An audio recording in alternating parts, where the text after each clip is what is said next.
When a claim occurs, sometimes you have the option, right? Sometimes that claim wasn't actually your fault. So I'll get the call and someone will say, hey, my neighbor did X, which caused this property damage to happen to my stuff. It's like, should I put the claim on my policy or should it be their policy? And the difference between those two options is control. I'm an advocate for putting the claim on your own policy. Yes, I know, that means you're going to have to pay a deductible.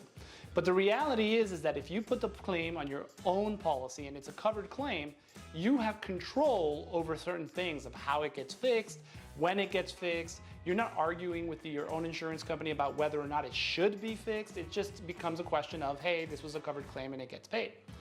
Versus trying to prove negligence against the liability of another party. What that means is basically now you're having to tell the other insurance company, hey, my neighbors, this is their fault, and because of that you should pay for my repairs. And what happens is that sometimes your neighbor and that insurance company are going to disagree, and that makes your repairs time just take much, much longer.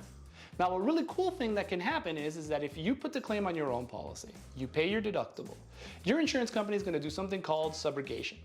And subrogation means that they're going to sue the negligent party to try to get their money back, and including your deductible.